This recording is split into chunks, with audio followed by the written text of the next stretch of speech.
Hi everybody, welcome back to my channel. Today is DIY Ornament Week Day 2. We're going to make tag ornaments or ornaments that double as tags. I got this really cute mason jar wooden thing from Walmart. It was just less than 97 cents. I can't remember exactly. These wooden tags were $1 at Dollar General. And this wrapping paper is $2.99 from Walmart. And there's a ton of wrapping paper, 70 feet. And it is cute buffalo check, so cute. And then we're going to use this contact paper, just a tiny bit. It's the chalkboard contact paper I got at the Dollar General. It was 99 cents for the roll. So first thing we're going to do is the mason jar. So what I'm just doing is I'm lining up the buffalo check the way I like it, and I'm pressing in with my finger. And I don't have nails because I bite them. So if you have nails, be careful where you're pressing. You don't want to scratch the paper up. But this is actually pretty good craft paper, and you can see there we got a really good impression. There you go. We got a really good impression. And what we're going to do is we're going to cut exactly at the high point on the inside of the mason jar. I think you kind of figure out that for sure. But you can do this with any craft paper. You can also paint these, which are super cute. Because they're inlaid, you know, it holds the paint down nice. You don't have to worry about making too much of a mess. But I just really wanted to do this super easy with the gift wrap as well. Okay, so I just taken my tiny scissors that I got at the Dollar Tree. These are Westoff scissors. Westoff? That's not right. That's not right. Yeah, I don't remember what they're called. Anyway, that I got at the Dollar Tree. But I like them for fine work because they're really, really perfect for that. And now I'm just putting a dry fit and I'm measuring and seeing where I might have cut incorrectly. I'm taking the closed scissor on the bottom and I'm just scraping along the sides to get a really nice clean crease to see where I need to cut. And then I'm just going to turn it over, tap it out, and the paper will pop out. Just that easy. Okay, and once you have it exactly fit the way you want, then we're just going to go ahead and use craft glue. Basically, I'm actually using school glue, washable school glue. But remember, the school glue might make the most papers wrinkle, so you might want to use Mod Podge if you have it, or Aleene's tacky glue. It's a little thicker. Just to make a really, really fine layer. And you'll see I'm going to hardly do any. And I'm sorry this is a little bright to see for some of you, but it was too dark without me tapping it, and then I realized it got so bright. So I'm just putting a super fine layer of the glue down. Yeah, I hardly opened it, as a matter of fact, just to get really fine. And I tried to use the cap to spread it out really, really thin and get all the way to the edges if possible. And then I'm just going to repeat with my scissor just to go around and help get it in there. You know, stick it in the groove, make it nice and clean. And it really does make a really nice clean. This particular paper is sort of a thicker wrapping paper, like on the thicker side, which is really, really nice for crafting. And then I liked the continuous pattern. So while the mason jar, the paper was over the mason jar initially, I went ahead and indented the lid as well. So then it would just continue the pattern. And I really like that. And we're going to repeat pretty much the same process. I happened to get this dry fitted in perfectly the first time, which I'm not trying to pat my back, but I didn't have to go ahead and do the second dry fit, you know, trim it down or anything. So that worked out okay. And then we're just going to do the same thing with the scissor. And you don't have to use your scissor. You can use a stylus. You can use a closed pencil or anything like that. Like a closed mechanical pencil or anything like that you use. Okay? And because this wasn't meant to be an ornament, it was just meant to be a wooden thing, we're going to go ahead and put a hanger on it. And as far as this ornament is concerned, I think I'm done. Now, you can personalize them just like any of the things that we do here. Somebody's initials could go on there. You could take a white paint pen and you could go ahead and put someone's name or a great saying. Even if you just wrote the word ball, if you printed it off the internet, you could copy the word ball like the way the ball jars are. That would look super cute as well. But you know what I think I'm going to do? I'm going to make a bow. And we have some buffalo check left over from the baby project that we're going to be doing. And I just have a strip of it, and I'm going to fold it in half and glue it in half. And actually, once you glue it, it really just looks like a black and red striped fabric. You could probably even achieve this with. But I'm just going to use that to create a bow. And really not very difficult at all. So I've just trimmed the edges, and I want to make sure that it's glued really close to the edge once it's all trimmed up. Just going to go back with the glue gun and just add wherever little glue. I actually didn't even squeeze the glue gun. I rubbed it across, kind of cleaned my glue gun at the same time. And that's how I was able to make this like ribbon, quote unquote ribbon. This particular fleece, I'm not fleece, this particular flannel is a printed flannel, so it's not homespun, which means the color isn't on the back. So I wanted to make sure I folded it in half, so I had a cute little ribbon basically that would look like it was homespun with basically the image coming through both sides. And then we're just going to tie a bow like we tie our shoes. I talk about this all the time. I feel like a broken record sometimes. This particular bow, we just sort of found middle, put one loop on each finger, overlap the loops, and then you just want to adjust it. Pull on your tails and your loops until they're both even and straight. Just be patient. And then if it's objectionable that the one side is upside down, then you can go ahead and turn it upside down, or turn it right side up, excuse me. But just be mindful of the way when you go ahead and do it. And I just wanted to show you a few different spots where you could place it. But I thought at the top, above the mason jar on the string was perfect because this way it doesn't impede with the lid of the mason jar. I think I like that look the best. And that's it. That one's so easy. And obviously we put a hanger on the back. I didn't tell you that, but you saw that. So that is this particular one, and I just so love it. It's so rustic, country, farmhouse, you name it, you got it. Okay, so the next thing we're going to do is we're going to make tags, these tag ornaments. These tags, like I mentioned in the intro, are from the Dollar General. There are $1 for 10 tags, which is just amazing in the price. If you don't have a Dollar General by you, I know that they do sell wooden tags in other places, at craft stores and stuff too. They just don't have them at the Dollar Tree. So I do apologize for those of you who can only get to the Dollar Tree. But the first one we're going to do is I got these really cute embellishments gifted last year from one of you all, and they're actually stickers. So what I've done is I've just peeled the sticker off and stuck one of them there, and I just think it's really cute. It's got a cute little red and white gingham on a little tiny wooden base. It's just really cute. There was ones with red and white stripes and also with a little green print on it as well. And then this one I want to show you how you can use it as a tag.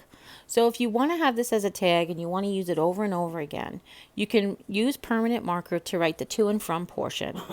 And this wood will allow you to write with pencil and erase it. Now, to be in all fairness, you might have to wash it, like usually like wet erase it after you dry erase it, because it does have grooves and sometimes it's hard to erase in the grain. But to just show you that's an option, and you know, if it's not objectionable to you, the people who follow next year, like you'll see it comes out pretty clean. But if you looked up really close, you could see in the wood grain there's just a little bit left over. But once you write next year's people on top of it, it really doesn't make a difference. But that's how that one is, and super cute. And we didn't do anything else to it, but you could stain it or whitewash it or paint it or any of those things.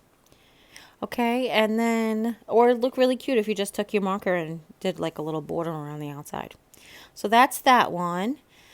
Now, this particular video, you're going to get like 4. Oh my gosh, so many. No, I'm just kidding.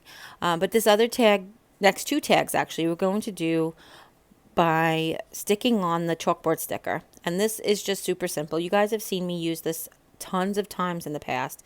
I feel like it's the best bargain if you can get to the Dollar General during back to school time. You don't get the hugest piece, and Contact does sell it at like Home Depot and stuff. You can get like a 6-foot piece at Home Depot. But for 99 cents, you get, I think it's 18 by 20 that you get for 99 cents. At the Dollar General. So all I did was I traced it, and then I cut a little in on all the sides so that it would be just have a little wooden border around the outside, which I thought was super cute. And what I'm going to do, once you have it the size that you want, I'm going to dry fit it and check it. And I noticed that the top was a little long, so I cut that down and just trim it to fit. And once you have it trimmed to fit, I would take this and make more of them before you peel it off. I mean, you could always do that with just the paper backing. You could use it as a template, but it just holds up better when the contact paper is still attached to it. And this way you don't have to measure all of them, especially if you're planning on making a lot of tags for your family. It would just be much easier to do that. Okay. And also I'm going to show you two things. One of them we're going to poke the hole in with just poking the hole in, so it's not like a clean hole with the scissor, but one we're actually going to cut the hole. So I kind of did the same thing we did with the mason jar. You're going to press your finger in to create the circle that we're going to cut. Let's see.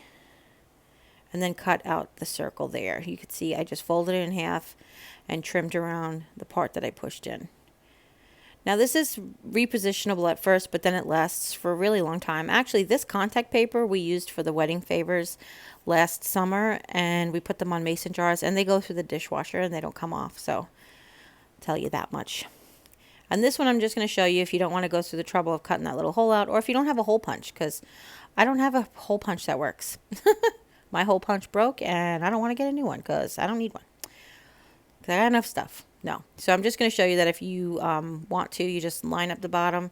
And then this way you could just poke the hole in. And since you're going to put a string on this tag, it's not objectionable. In my opinion, it's not objectionable to just have a hole poked in. I'm just going to take my closed scissor and just spin it around, and it'll kind of shave up the actual contact paper a little bit, but you know, still leaves it a little raggedy, which is fine, because like I said, we're gonna go ahead and we're gonna put a hanger in there anyway. So for this one, I'm doing the tie a bow. We did one of these for the this kind of thing for the salt dough ornaments that we made, but we're going to tie a bow in the middle of a long string of ribbon.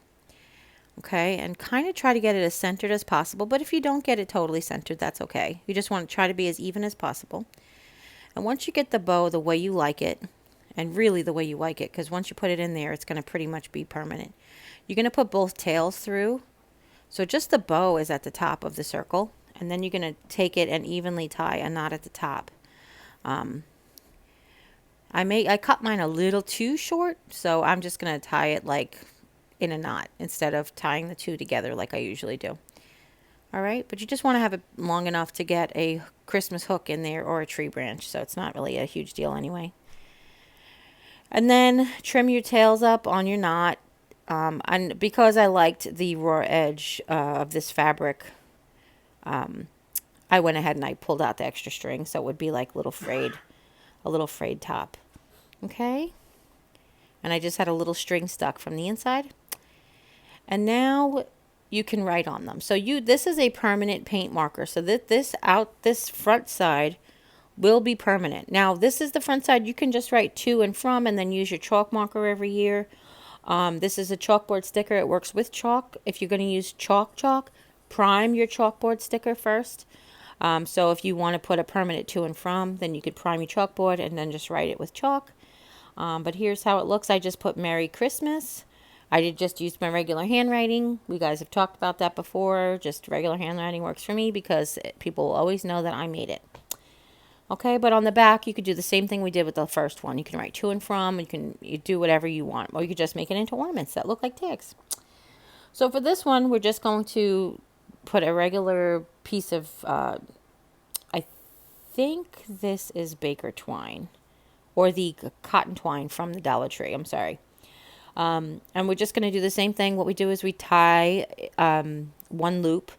We put the bent end in, put the knotted end through the middle of the bent end and pull it up. And that's how we get that pretty, the knot's not in the way and the pretty loop there. The loop goes across the front, which is pretty. And then for this one, we're going to tie just a regular bow. This ribbon is from the Dollar Tree. It came out at Valentine's Day, and I scooped up a whole bunch of it, but don't worry, I didn't take it all. So we're just going to make a pretty red gingham bow for it, and we're going to glue this one on the tag, just to show you some options. If you don't want to do the other hanger, you can go ahead and just glue a bow on there, or berries, or pine cones, or however you want to decorate them. There's one thing I didn't include in the front of this video, and I really am not going to include it in most of them this week, is the embellishments, because the embellishments are very personal. You guys can do however you want, whatever you want to hang it with, whatever you want to decorate it with, that's where you guys can add your flair. Okay. Now I'm going to use that paint marker, and don't forget to shake your paint marker. And we're just going to write the word joy. This is just print. That's all I'm doing is I'm printing the letters, and then I'm adding little tiny lines across the top of the J and the Y, and then I'm putting a double line on all of the downstrokes. That's it. Just fancy calligraphy? Not. It's just that easy. And here's this one, and I think they all came out super cute, and you can use all of them for tags as well as for ornaments. Now this week is ornament week. I'm doing it this week because these ornaments can also double as gifts. I know personally that my family loves to receive handmade gifts, and they treasure them. We're sentimental that way. So that's why I wanted you guys to have this for all of you last minute gift giving ideas. You know, there's that one person, you know, Uncle Joe. Uncle Joe just has trouble. What are you going to get him? So that's it, everybody. I hope you really enjoyed this video. If you do, give it a thumbs up. If you have any questions at all, please leave them in the comments down below. Don't forget to share with friends and family, except Uncle Joe. Anybody you know might be interested in making these or learning how to make any of the ones in the series. And if you haven't yet, click subscribe. And when you do, a little bell will pop up. When you ring that bell, YouTube will let you know whenever I upload a new video. And as always, you take care. God bless. And we'll see you next time. Bye. Happy crafting.